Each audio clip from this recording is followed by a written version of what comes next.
Pemirsa, sejumlah wacana mengemuka menjelang pagelaran Pilpres 2024. Salah satunya wacana mengenai Jawa dan non-Jawa sebagai patokan latar belakang presiden dan wakil presiden. Lalu masihkah relevankah wacana tersebut dalam Pilpres 2024?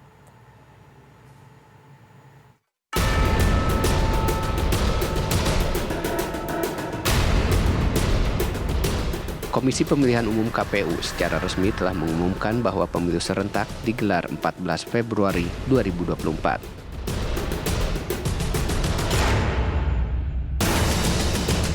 Sejumlah partai politik pun tengah bersiap untuk menghadapinya dengan melakukan pendaftaran ke Komisi Pemilihan Umum.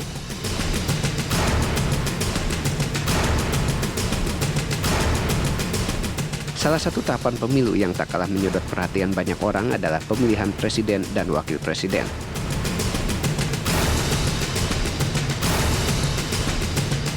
Berbagai deklarasi dilakukan pendukung untuk menjagokan jagoannya sebagai calon presiden.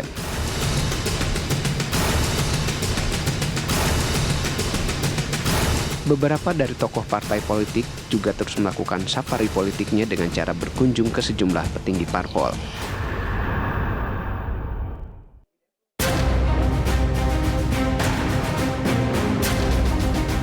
Sejumlah wacana juga mengemuka menjelang Pilpres 2024.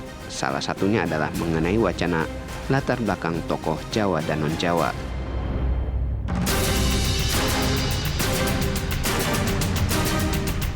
Bahkan Menteri Koordinator Maritim dan Investasi Luhut Binsar Panjaitan sempat menyinggung jika orang non-Jawa harus sadar diri jika berpikiran untuk maju sebagai presiden dalam waktu dekat.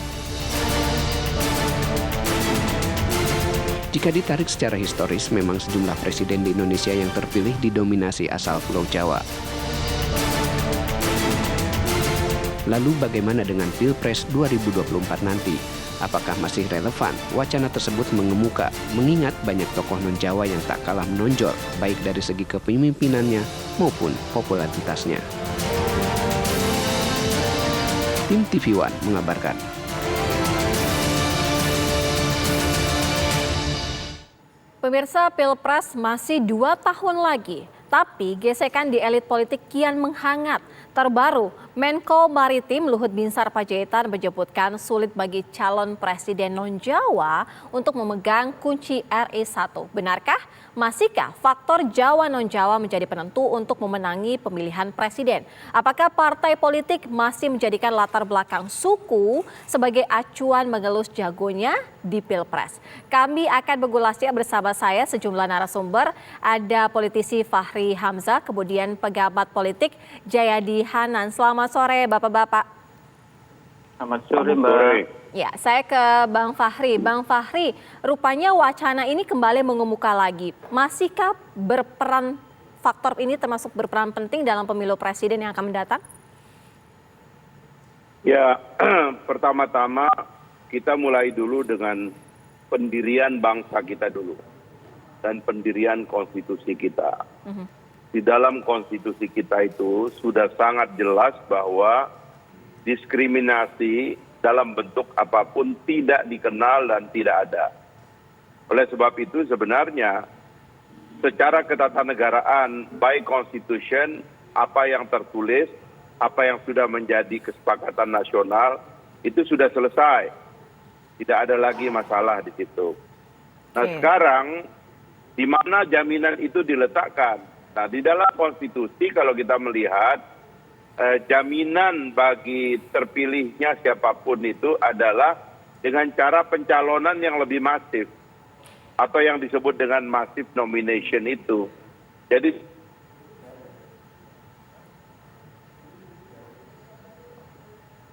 Bang Fahri. Baik, kita akan memperbaiki komunikasi dengan Bang Fahri. Saya ingin menyapa Bang Jayadi dulu. Mas Jayadi, sejauh ini apakah wacana ini juga akan berpengaruh begitu terhadap para pemilih kita, pemilih Indonesia nantinya dalam Pilpres mendatang? Ya, secara normatif itu mestinya tidak perlu dijadikan bahan pembicaraan, ya, bahan pembicaraan utama ya. Karena kan tadi ya Bang Fahri sudah menyinggung soal konstitusi kita, syarat jadi presiden atau nyalon presiden kan bukan suku atau agama, tapi syaratnya adalah memenuhi syarat-syarat undang-undang dan terpilih gitu, itu syaratnya. Yang kedua, wacana atau pernyataan soal kalau bukan suku Jawa jangan maksa jadi presiden misalnya, kalau ada pernyataan seperti itu bertentangan dengan upaya dari para elit politik sekarang yang katanya ingin menghindari politik identitas, ya, karena itu kan bisa menimbulkan sentimen kesukuan gitu. Jadi secara normatif, secara politik itu wacana yang mestinya dikurangi atau dihindari. Bahwa secara sosiologis pemilih Jawa itu paling banyak di Indonesia itu kan kenyataan gitu. Yeah. Jadi potensi orang Jawa untuk terpilih secara statistik dengan demikian dan secara sosiologis tentu saja lebih besar. Tapi kan tidak jaminan kalau Anda bersuku Jawa lalu mencalonkan jadi presiden, Anda akan punya elektabilitas yang tinggi, kan nggak ada jaminan. Banyak tokoh-tokoh yang sekarang disigi oleh berbagai lembaga survei itu kan banyak berasal dari Jawa. Tapi ya sebutlah misalnya Muhaimin Iskandar, Airlangga Hartarto, banyak lagi tokoh-tokoh Jawa yang lain, tapi kan elektabilitasnya rendah, bahkan kalah dari elektabilitas tokoh yang secara sosiologis, secara kesukuan tidak berasal dari Jawa gitu. Jadi bahwa ada pertimbangan-pertimbangan strategis terkait dengan sosiologi dan psikologi pemilih, itu tentu saja akan ada pengaruhnya bahwa meraih suara di daerah Jawa atau di kalangan pemilih Jawa itu penting karena memang jumlah pemilihnya hampir 60%. Itu sesuatu yang memang masuk akal secara sosiologi politik.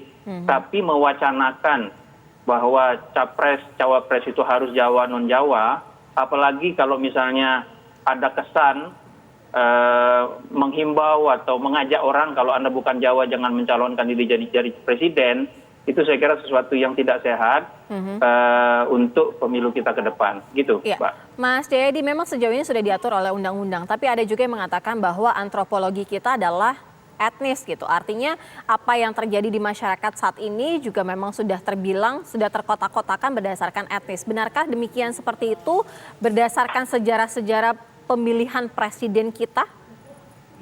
Ya memang presiden kita yang terpilih secara langsung kan selalu Jawa kan, dua orang ya. Pak SBY dan Pak Jokowi itu kan Jawa. Kebetulan wakil presidennya ada yang Jawa dan ada yang bukan Jawa gitu kan. Tetapi untuk mengatakan bahwa pemilih kita semata-mata memilih atas dasar suku tidak benar juga. Kenapa? Itu tadi saya sampaikan. Sejumlah orang Jawa mencalonkan diri atau mengkampanyekan dirinya untuk menjadi calon presiden, calon wakil presiden, tapi tidak memperoleh dukungan yang kuat tuh dari masyarakat Jawa gitu kan. Ya itu tadi. Jadi kesukuan itu menjadi salah satu, Jawa itu adalah kejawaan itu posisi sebagai orang Jawa menjadi salah satu faktor saja, tapi dia hanya salah satu faktor di antara banyak sekali faktor lain yang mungkin lebih penting seperti misalnya prestasi, kemudian bukti kedekatan orang itu dengan rakyat, ya, bukti bahwa orang itu punya program yang cocok dengan masalah-masalah yang dihadapi masyarakat saat ini. Itu saya kira yang lebih penting. Oke, saya ke Bang Fahri. Bang Fahri, kalau berdasarkan dengan sejarah pemilihan presiden di negara kita memang sudah terlihat, sudah ada terkotak-kotakan begitu ya, karena lebih banyak Jawa yang terpilih gitu. Ini artinya memang karena kurang lebih masyarakat kita yang melihat ada kultur seperti itu, atau sudah dibentuk seperti itu, atau memang secara tidak sengaja saja? Jadi pertama tadi kan kita bilang pendirian konstitusi clear. Kita ini bukan negara rasis, kita ini bukan negara diskriminatif. Negara kita adalah negara egaliter, terbuka, profesional. Itulah yang menyebabkan semua orang, semua anak bangsa boleh punya mimpi apapun di negeri ini. Itu clear dulu, harus jelas dulu itu soal itu. Nah yang kedua itu di awal kemerdekaan kita itu, dari total mungkin 14 Perdana Menteri, itu kira-kira 8 orang Sumatera, orang Pulau Jawanya cuma 5. Jadi sebenarnya tradisi bahwa semua orang boleh memimpin itu telah dilakukan meskipun pada waktu itu dalam tradisi parlementer. Nah sekarang ini memang problemnya adalah di undang-undang. Karena dalam undang-undang yang membatasi nominasi oleh elit dengan presentasi atau parliamentary threshold 20%, maka nyaris yang boleh atau yang percaya diri mendaftar adalah suku tertentu dan agama tertentu tentunya. Karena sejak awal dalam pencalonan yang dibuat oleh elit itu tidak memungkinkan semua orang mungkin untuk terpilih dan maju. Kalau misalnya kita memakai prinsip yang ada di Undang-Undang Dasar menghendaki kalau pemilu itu serentak maka ya harus thresholdnya 0. Tetapi kalau mau dibikin bertahap, ya kan, maka kita mengejar tiket dulu, baru kita bisa mengajukan kandidat dalam suara yang sama, dalam putaran pemilu dan penanggung jawab pemilu yang sama. Nah sekarang ini kan masalahnya, pakai threshold 20%, tapi dibikin serentak, maka kemudian 20% itu atau 9 partai politik itu akan ngumpul memutuskan siapa yang boleh dicalonkan. Jadi ini adalah pencalonan by elit yang menominasi, bukan rakyat yang menominasi.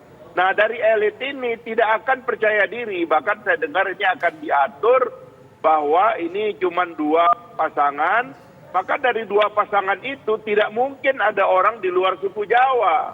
Mustahil itu, karena ini udah masuk putaran terakhir. Tapi kalau misalnya putaran pertama orang Papua ada yang maju karena banyak partai, ya kayak misalnya besok 20 partai politik, 20 calon.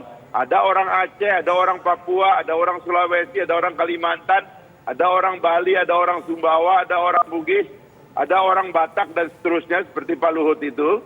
Maka pada putaran pertama kemungkinan yang menang adalah orang Aceh dengan orang Papua.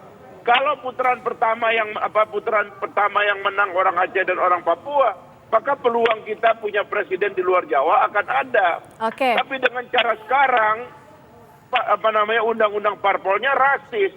Ya. Dari awal kita disuruh memilih hanya orang yang ditentukan oleh segelintir orang. Itu masalahnya. Gitu Oke, Bang Fahri, kalau tadi Bang Fahri kan juga sudah menjelaskan gitu ya, boleh, bukannya tidak boleh gitu. Tapi artinya dari segi sosiologisnya, ini chance ataupun kesempatan untuk menangnya akan jauh lebih hebat lagi untuk posisi yang memang rasisnya ataupun paling tidak dari suku Jawa begitu. Tapi nanti dijawabnya nanti usai jeda, Kabar Petang segera kembali.